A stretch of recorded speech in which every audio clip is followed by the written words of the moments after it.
Bonjour, ici Jean-Robert. Je vous ai préparé une capsule vidéo pour nuancer et ajouter certaines informations complémentaires sur le plan cadre de philosophie.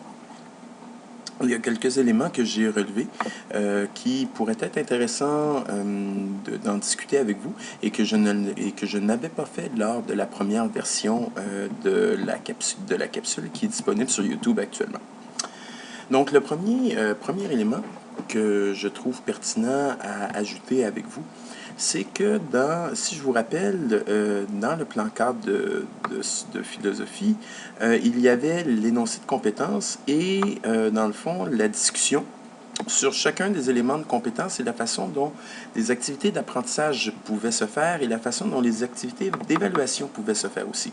Donc, si je donnais un exemple, ici on donnait des exemples d'activités pour le premier élément de compétence, des activités d'apprentissage possibles et des modalités d'évaluation suggérées. Cependant,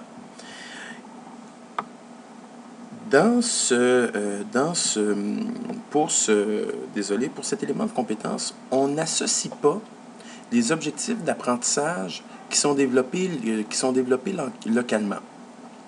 On pourrait toujours poser comme hypothèse raisonnable que le département et le programme a décidé de mettre l'élément de compétence identique à l'objectif d'apprentissage. Mais on n'a pas d'indication de manière formelle dans le plan cadre. Ceci est le premier élément. Deuxième élément, on remarque que les critères de performance de l'objectif ministériel sont ajoutés. Je vous rappelle qu'on pourrait utiliser ces critères de performance comme critères d'évaluation pour évaluer cet élément de compétence qui serait par hypothèse l'objectif d'apprentissage un des objectifs d'apprentissage pour le cours de philosophie. Et en dernier, j'ai peut-être un autre élément aussi à vous indiquer. Dans le contexte de réalisation de l'épreuve de la dissertation, donc de l'épreuve terminale, je vous rappelle que le contexte de réalisation, dans les définitions que nous avons développées ensemble, correspondent à se poser des questions, notamment à l'aide de quoi, comment que ça se fera, etc. Si on regarde de manière plus précise dans ce plan cadre, on dit exactement que, d'abord, la réalisation de la dissertation se fera comment? Individuellement. Ensuite, on dit à l'aide de quoi? À partir de problèmes actuels ou de thèmes communs. À l'aide de quoi aussi? L'étudiant pourra avoir un dictionnaire de la langue française, une grammaire, un dictionnaire de verbes. À l'aide de quoi aussi? Il peut avoir accès à un dictionnaire de philosophie, une feuille d'aide-mémoire, ainsi que des textes philosophiques qu'il juge pertinents.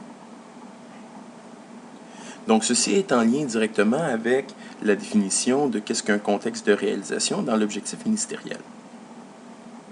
Et pour terminer, je vous indiquais un peu plus tôt que pour un élément de compétence, je vais revenir au premier.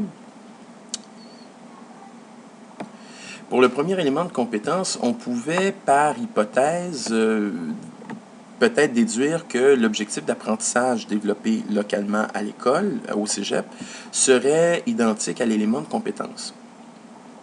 Et habituellement, logiquement, on détermine le contenu à partir des objectifs d'apprentissage qui ont été définis. Or, on remarque dans ce plan cadre-ci, contrairement à l'autre plan cadre étudié, qu'il n'y a pas de savoir.